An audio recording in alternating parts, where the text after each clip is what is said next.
Good day and welcome to Letters and Politics. I'm Mitch Jeserich. Approximately 100 journalists have been killed in Mexico in the past 20 years, making Mexico one of the most dangerous places in the world for a journalist to work. Today we're going to be in conversation about one of those journalists, Regina Martinez Perez, who was murdered in her home state of Veracruz in 2012.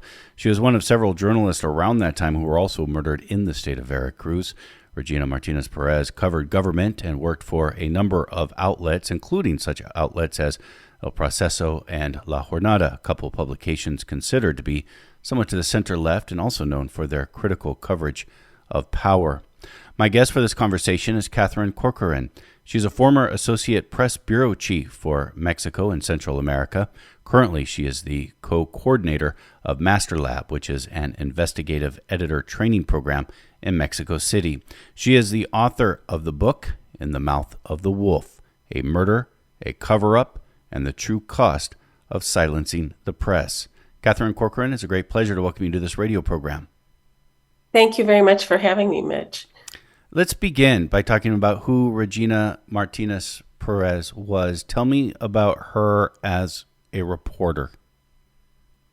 She was definitely a reporter ahead of her time. In Mexico, for many years, many decades, the press was pretty much controlled by the government. Mexico was ruled by a one-party authoritarian system. And even though the press was not owned by the state, it was always private, the government had various ways to keep them in line and keep them reporting just the official story. And so when Regina started her career in the 1980s, Mexico was already on its way to breaking up this system and moving toward a more democratic electoral system. And so the press was also starting to experiment with independence and become more critical of the powers that be. But in the 1980s, everyone in the smaller markets in the states where she was a reporter were very much sort of in line with the government. And so for her to be independent, for her to question the official story, for her, in those days, the government would deliver press releases and a lot of the media would publish them verbatim. And she would look at them and then go out to find the real story. She would go out in the street, she would talk to people, she would go to remote areas of the state, which reporters didn't do at the time, to find out about land conflicts, military abuse. And she really focused, her passion was social justice kinds of issues and marginalized communities. So she gave voice to communities that never had a voice in the official press to that point. Indigenous communities, laborers, farm workers, women, and also the political opposition, which was growing at the time toward this breakup of an authoritarian system. So she gave voice to people who didn't have a voice, and as a result, people gravitated to her with stories, and stories that weren't traditionally told in the press. But also, she was known for being very meticulous, for not just publishing what people told her. She actually documented and verified and made sure that her reports were correct, which again was really out of the mold of the press at the time. And so she really stood out basically from the beginning of her career. And she's a young woman in this time. Is she in her 20s in the 80s? Yeah, that's when she graduated from college and started her career. So she covered four governor's administrations.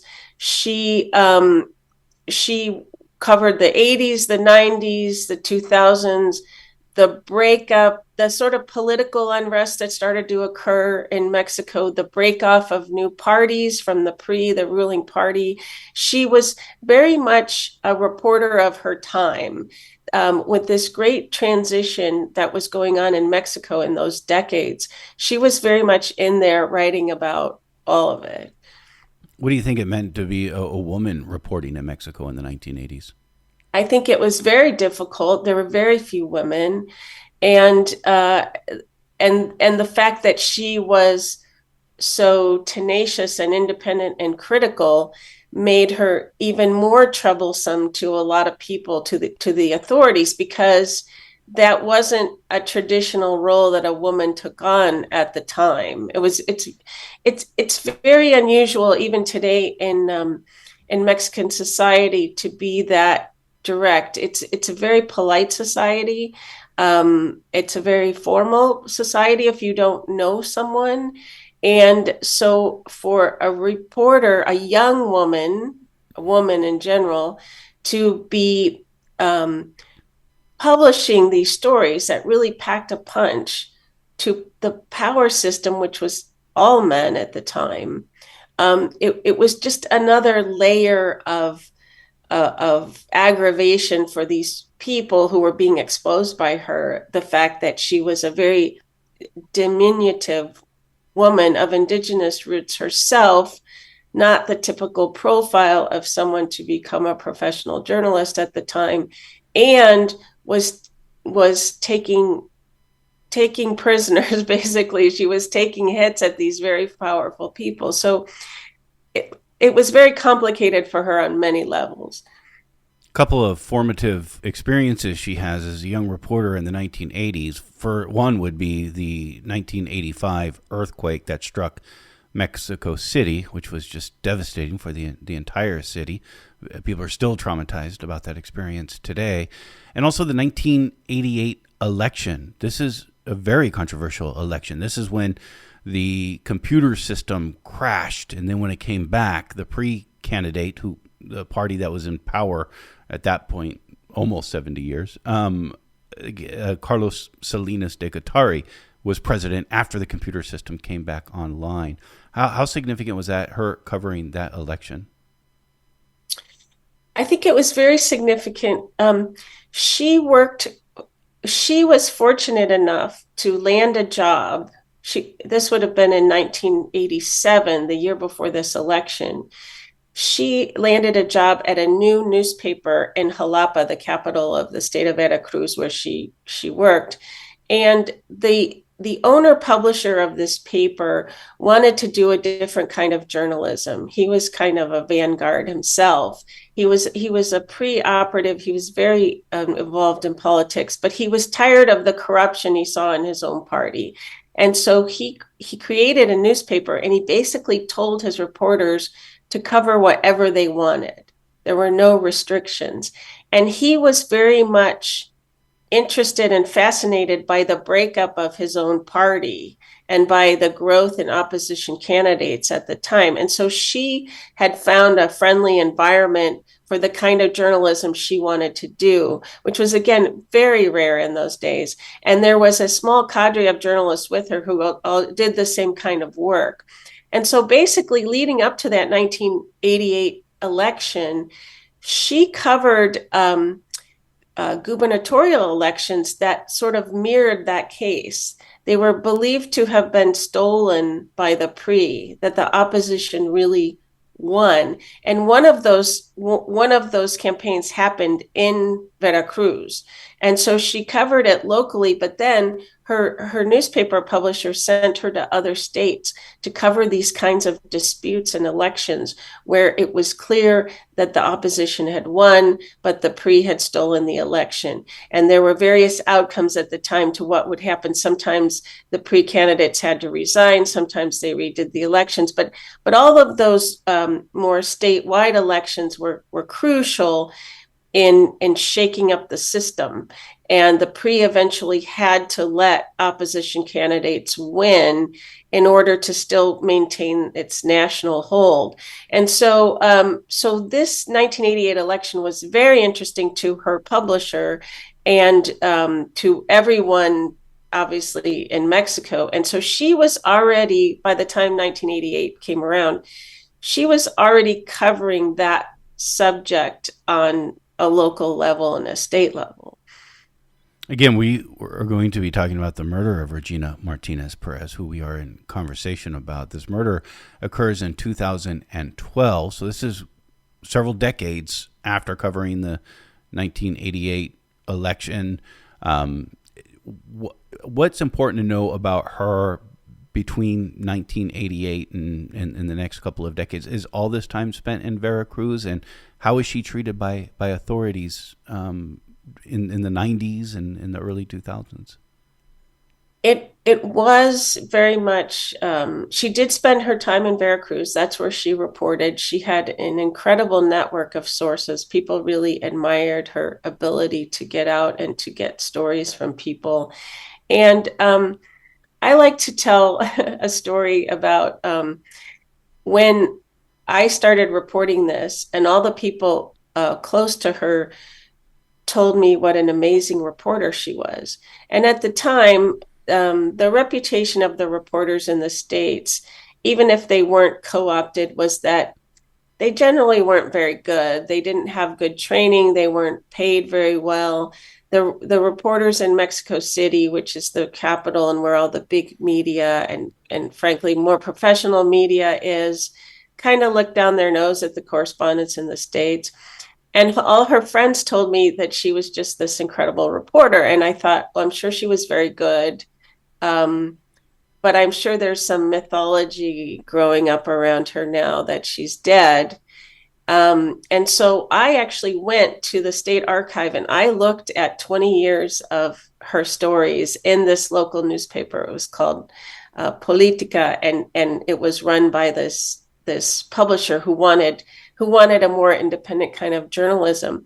And so I started going through the editions of Politica, and I was frankly blown away.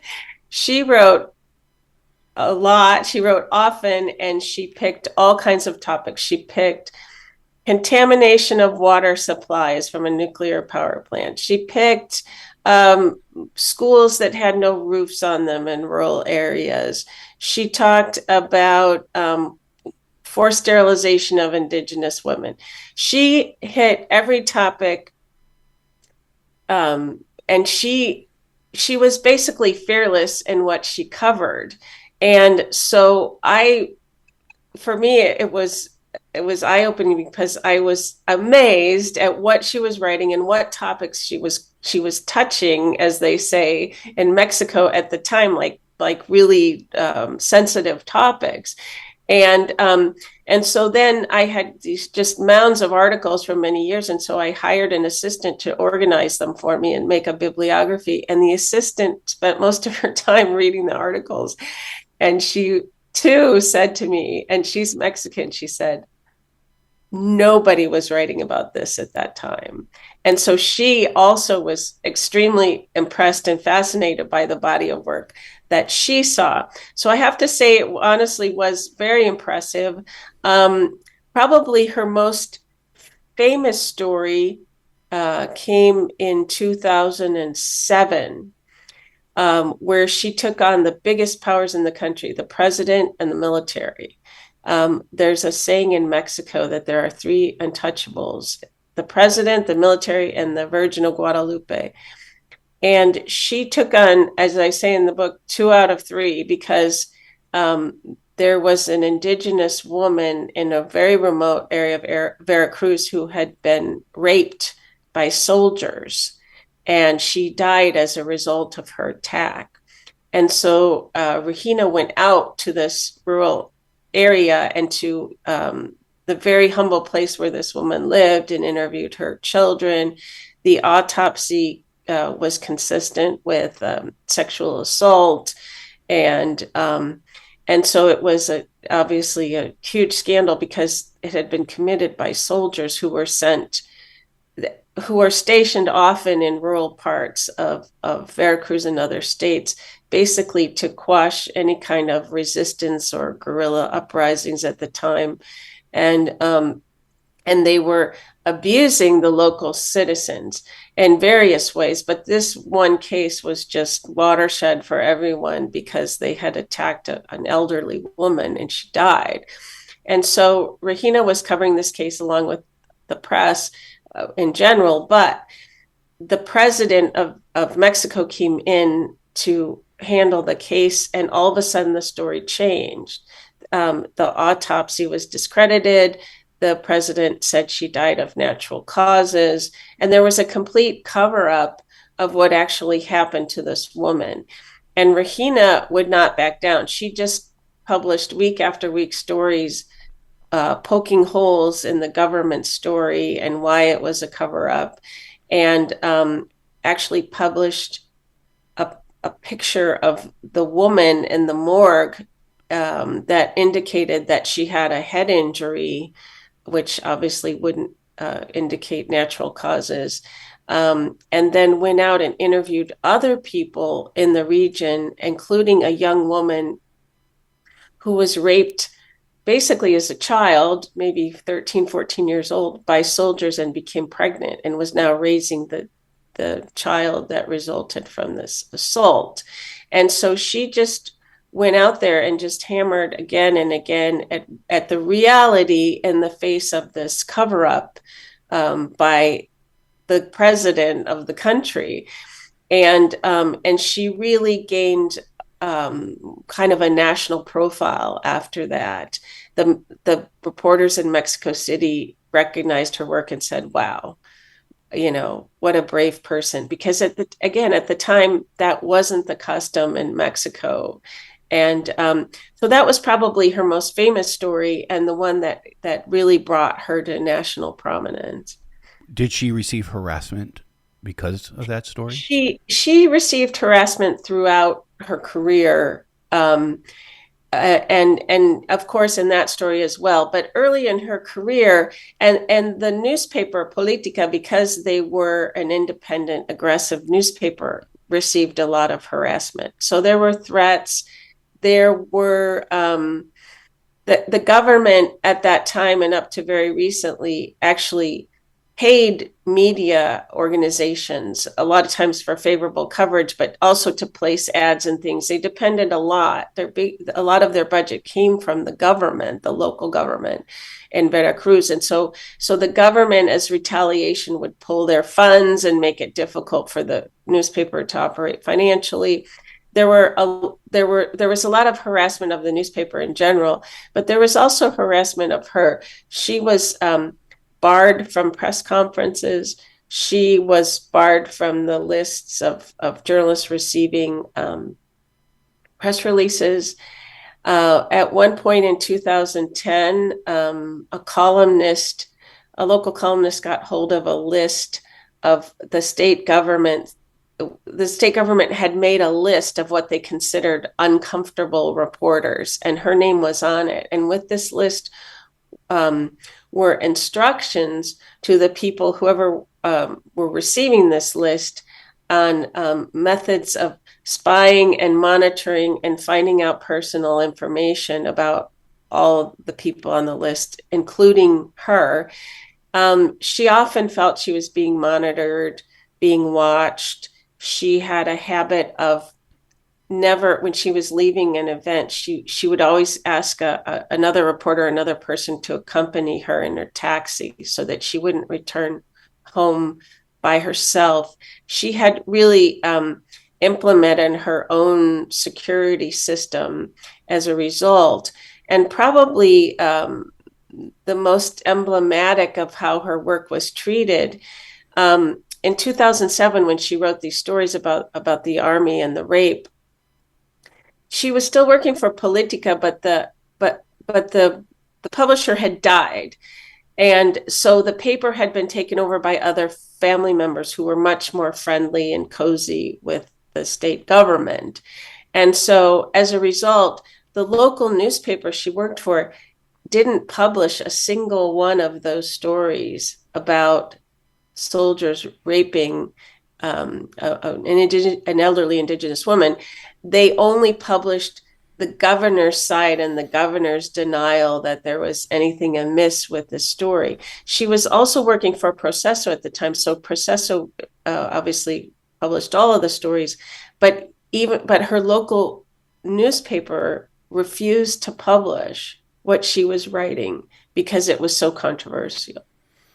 Something that stood out to me, you said it quickly, but it definitely stood out to me, was that she also covered forced sterilization of Indigenous women.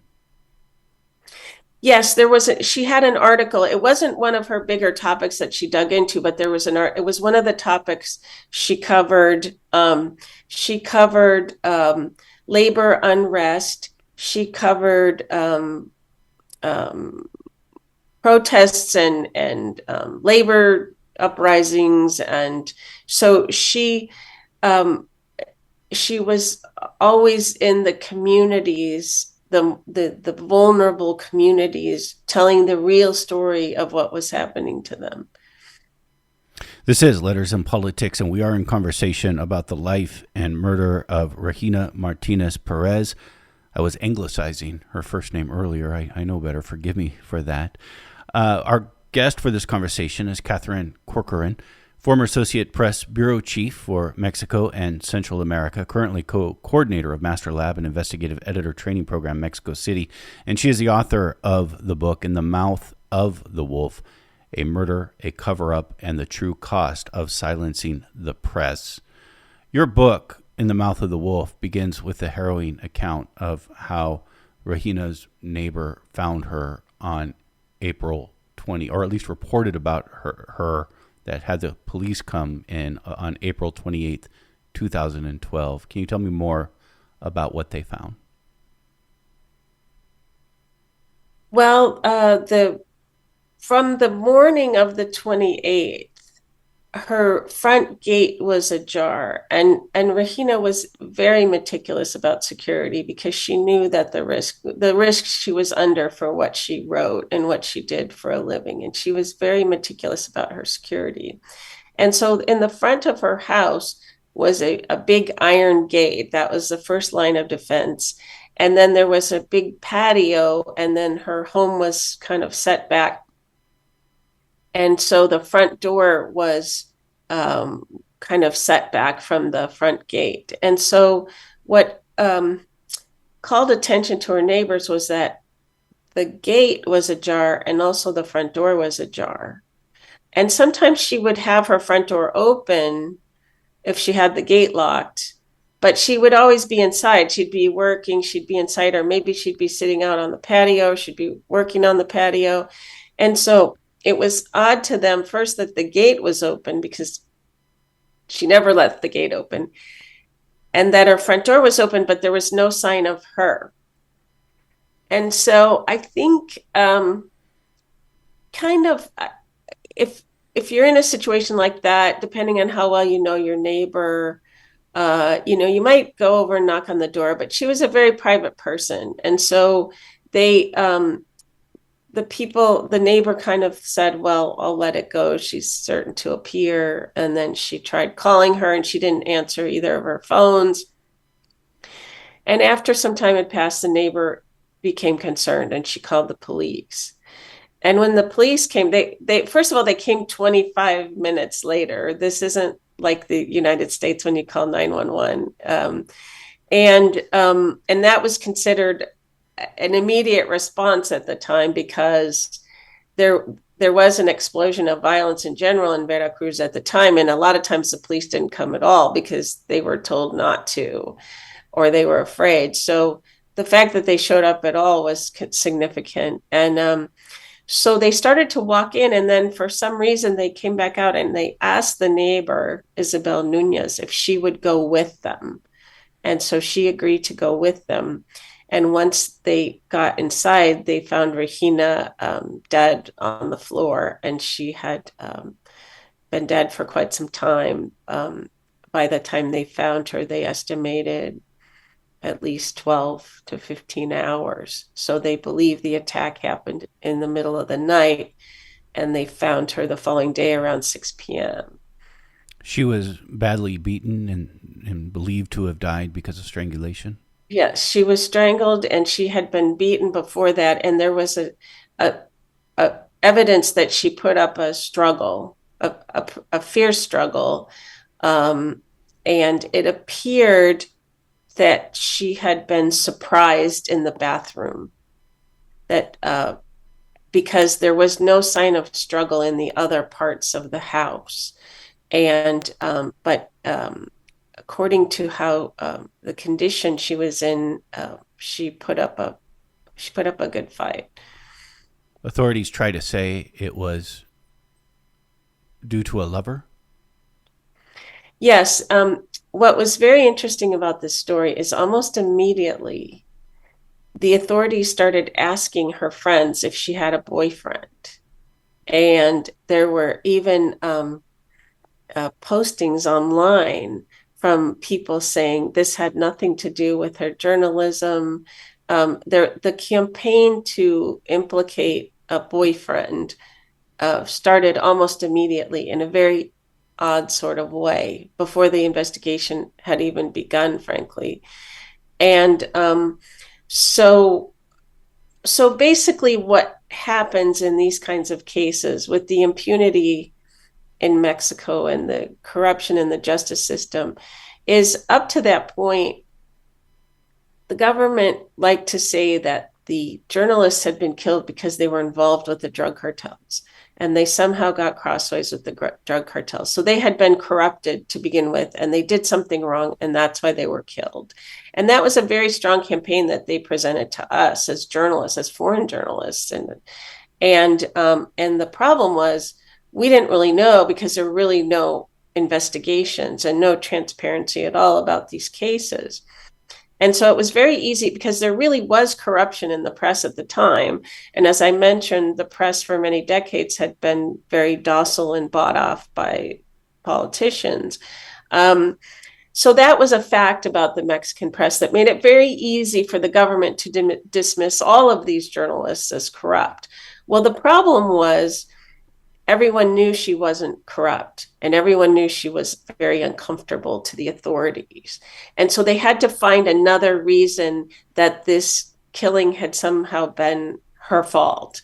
And so they decided to make it about her personal life, that somehow this very hermetic, careful woman had been leading a double life, and that she, in fact, had struck up a romantic relationship with a street criminal, and that he came over that night under the guise of wanting to visit her, but with the intention of robbing her and taking her money and her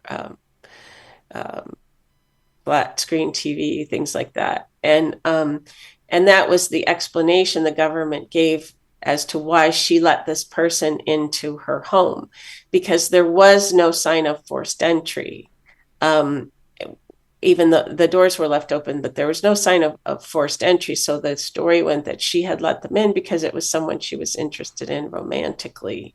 And so, quite frankly, the cover-ups like this involving women, it's pretty common. Like, if they can't make you corrupt, they make you look loose, or you're a slut, and that's what got you into trouble.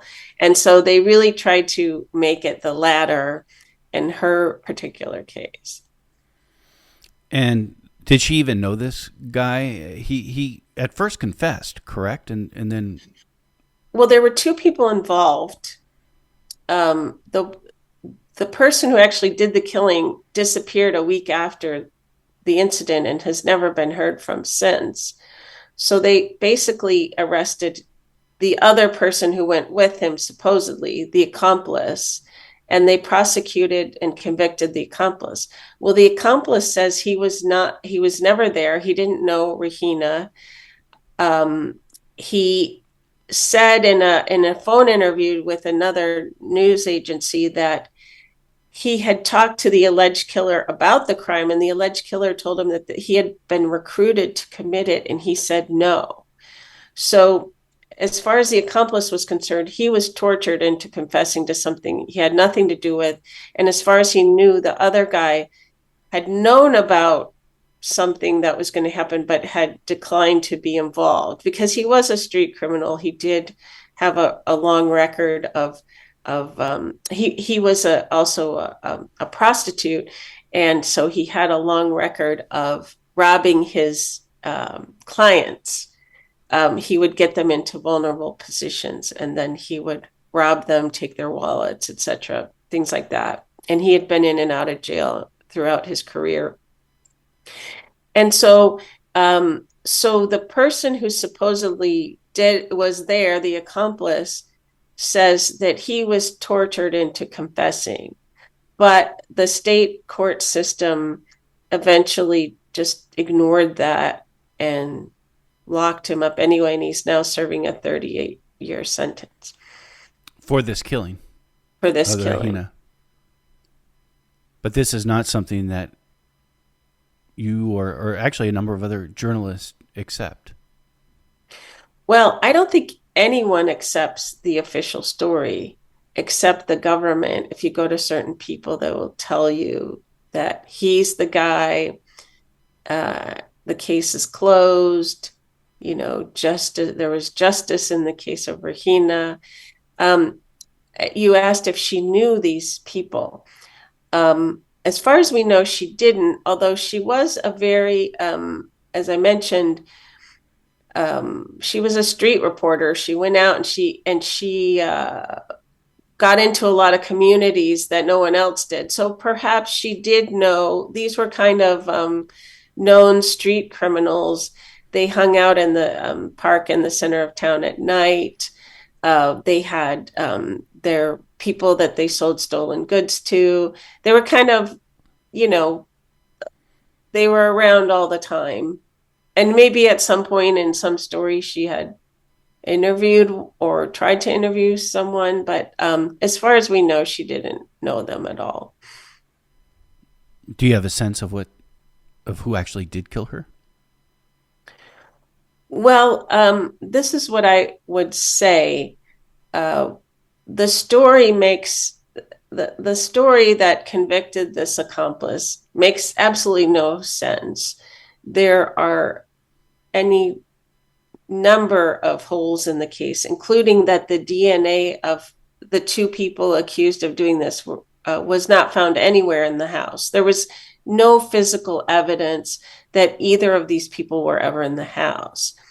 There was a corruption of evidence at the scene by the state forensic people, that there was a federal prosecutor. There's a federal unit for the protection of journalists.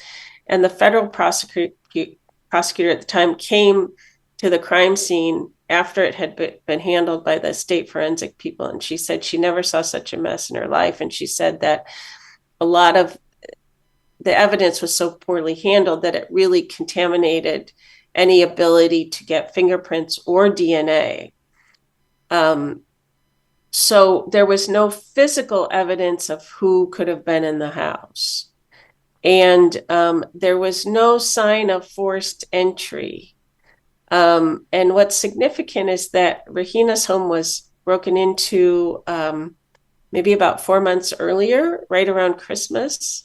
And she had some money stolen from her home. And in that case as well, there was no sign of forced entry.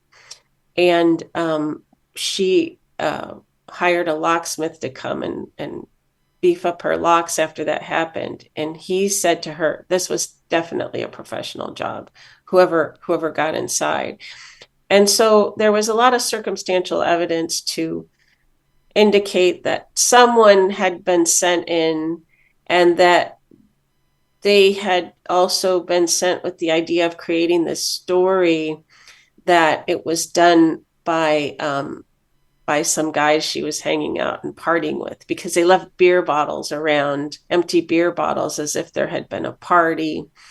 They were never able to get any evidence off of those beer bottles, coincidentally or not.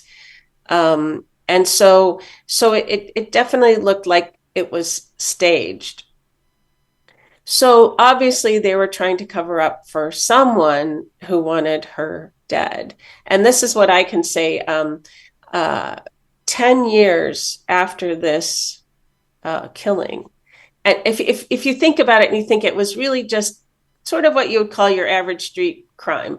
She got in with the wrong people. They stole her stuff. They killed her. They're in jail. End of story. Okay. If that were really true, why 10 years later and throughout the time I tried to report on the story, people remained scared to death to discuss this case?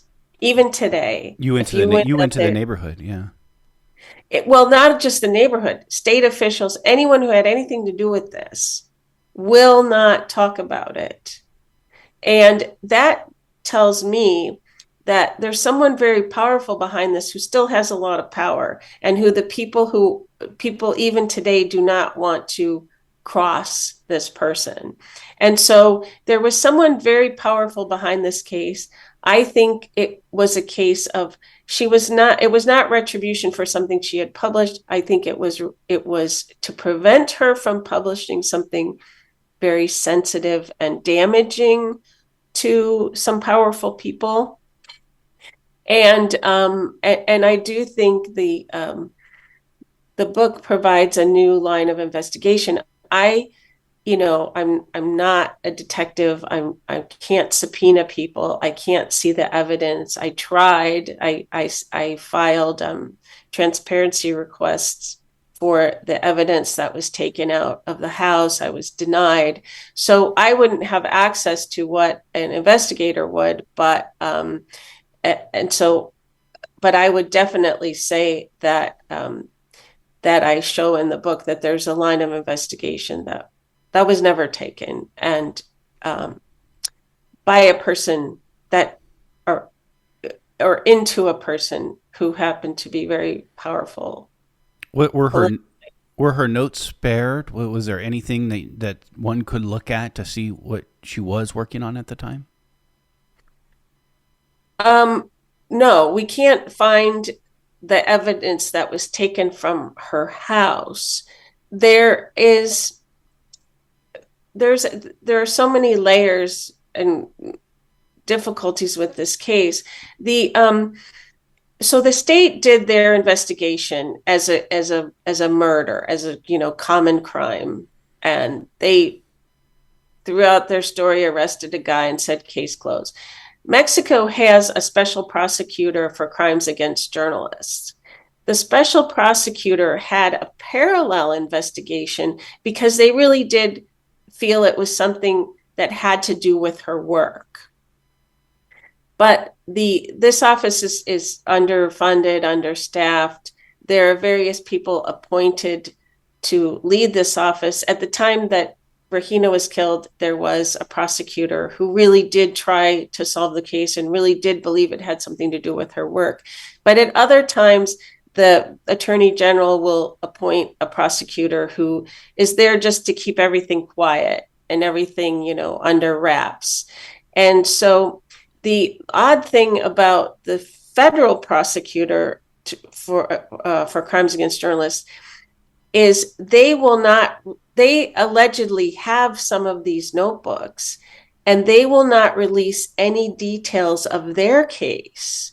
In 2008, the president of Mexico, Andrés Manuel López Obrador, said that he would reopen the case after another international group came in and did an investigation. And then the Federal Transparency Agency, which handles all transparency requests, what we would call in the United States FOIAs, ordered the federal prosecutor to release details of their case regarding Regina and her murder. And to this day, they have refused. They're basically breaking their own law by not releasing details of the case. So there could possibly be evidence taken from the home in the federal case, but so far we have not been allowed to see it, even though the Transparency Agency ordered them to release details of the case. So there are various layers of cover-up here and opacity that we don't really understand. Why is everyone being so closed-mouthed up to federal officials about this case? When Regina Martinez Perez is murdered again in 2012 in the state of Veracruz, there are a number of other murders of journalists both before and after her murder that also occur in Veracruz. What's going on in Veracruz at this time? Well, this was really the reason I wrote the book, because not only did the case of Regina strike me in very personal ways, because she was a contemporary, she was a woman, she was practicing what would be considered basic good journalism. She was a digger if she had been working in the United States, she would have had a completely different career and ending, probably won a few prizes, affected some change. And what struck me was that for her to report that way at the time she did became a death sentence. And so I was very compelled by her story itself, but also I started to ask, why is the most dangerous country in the world for journalists a democracy? That seemed counterintuitive. And if you look around the world, that's true in other countries. For a while, the journalist killings were very high in Brazil, very high in the Philippines, very high in India, all countries that are democracies. And so that was a baffling question that I wanted to answer by writing the book. And then finally, the book gained a relevance in the United States when the press started becoming under attack in a way that is unprecedented in my career. I've been a journalist for decades now. The attacks started coming with the same language and narrative that they exist in Mexico toward the press in the United States. And as I say in the book, that was probably the most shocking thing of all to me in doing this investigation. And so basically, what I found in Veracruz was what I call a criminal government.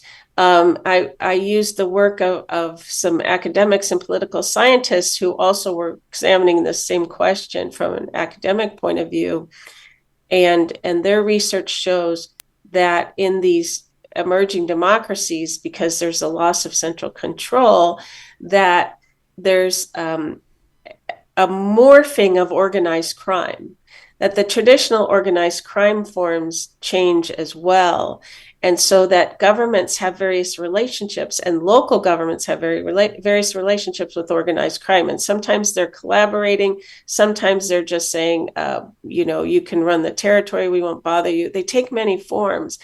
But the other thing that's happened is that the governments become the criminal enterprises themselves. And they use the powers of the state for those enterprises, meaning the justice system, the police, the public treasury, all the kinds of powers that they have, basically to steal and plunder for the gain of the people who are elected to protect the citizens. And that is definitely what happened in Veracruz. And that criminal government was very successful in silencing the press. And once it silenced the press, it basically preyed on its own people. There are thousands of disappeared in Veracruz right now. They've uncovered mass graves. There were billions of dollars stolen from the state treasury. The former governor, the man who was governor when Regina was killed, is now in prison. But he is the only person who's ever been prosecuted. And it was a whole network of his whole cabinet and associates who ran this criminal enterprise. And so the purpose of silencing the press was to allow them to conduct their business with impunity. And it worked. It was very effective. And so that is what's going on, is when these reporters, more so than writing about narcos, people think, oh, the narcos are killing the journalists. That's actually not true in most cases. When the journalists are uncovering these criminal enterprises by governments themselves, or affiliated with governments, or affiliated with candidates or ex-government officials, that's when they're getting killed. Again, we don't know exactly, because there still aren't good investigations of these cases, and there still is not transparency in these cases. But the circumstantial evidence leads us to that conclusion, that once you touch the criminal enterprise of an elected official, that's when you touch the third rail. And when you really get into the danger zone, or the mouth of the wolf, is the saying that they use in Mexico. That's really interesting. So it almost seems it's a convenient thing for the government to say it is the cartels. Exactly. It's very easy for them. And that's what people think. They think, okay, there's drug trafficking in Mexico, there's a lot of violence, everything's the cartels. And that's actually not true. Does he? Where does the United States sit anywhere in this story? Well,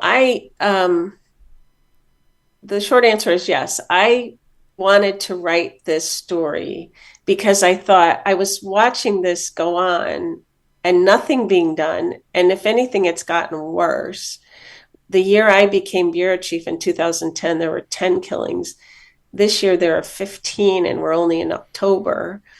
So, as a journalist, really, all what we do is we tell stories. And this was a story that was very frustrating because nothing was being done. It was only getting worse. And so I thought, as an international journalist, the least I could do is tell the story to a wider audience. And if there's a wider audience, perhaps there will be more interest. Perhaps it will be sort of a shaking of the tree, so to speak, that something will fall, somebody will come forward, somebody will have an idea. But I think mainly what we need to do is have solidarity, particularly the journalism community in the United States, with the journalism community in Mexico, and having some backup for these reporters and having an effective way to make noise. Obviously, the modus operandi is to silence the press so these people can operate with impunity. And for a long time in Mexico, out of fear, people thought, well, if we just keep quiet and keep our heads down, that's the best solution. Well, the violence has only gotten worse. That actually gives them more cover to do what they're doing. And so what we really need to do is make a lot of noise, but an effective kind of noise, so that it makes it very uncomfortable for these people to carry out these crimes. Right now, they do it, people get scared, they run, or they stop publishing, and they just go forward. If there is some way that we can interrupt that system, I think the first step is just making noise, drawing attention to it, because these people obviously don't want attention. I think that's the first thing. I think the other most important thing is that as I was writing this, as I mentioned, it became a cautionary tale to me for the United States, because when the rhetoric started happening here that the press is corrupt, the press publishes fake news, the press is the enemy of the people, that's the same narrative used in these other countries to discredit and silence the press, with the ultimate goal of the control of the society. This is a message of control. If people say the press is bad, it can't be trusted, and wants to discredit every independent or critical voice, it's because they want to control what you think. We, the journalists, are only the first line of attack. But the real target is the citizenry and the society, so that these so-called criminal governments can control what you know and can operate with impunity. And so to hear that kind of rhetoric in the United States, I think we need to have a very public discussion about the press, the role of the press now, and is this where we really want to go? Do we want to end up like this case in Veracruz of complete silencing of the people and the government preying on the people? I mean, that's where the road leads. Do we really want to go there? I mean, we're a long way off from that right now, but the erosion has started. It has become, relatively speaking, much more dangerous today to be a journalist in the United States than anything I've ever seen in my long career. And there is now a tracking system for attacks on journalists in the United States, which didn't exist 6 years ago because it wasn't necessary. And so we are seeing a dramatic change where journalists, when they go out to cover stories, have to think and prepare themselves that they may become a target because they're journalists. That is unprecedented in the United States. but it's something that every journalist now in the United States thinks about on every story. And so I think that's also where the discussion needs to be. Is that really what we want in this society? Is that really where we want to go? Katherine Corcoran has been our guest. She has joined us for a conversation about the life and murder of Mexican journalist Regina Martinez Perez. Katherine Corcoran is the author of the book In the Mouth of the Wolf, A Murder, a Cover-Up, and the True Cost of Silencing the Press. Katherine Corcoran, I thank you. Mitch, thank you very much for having me, and thank you for this and your interest in this book.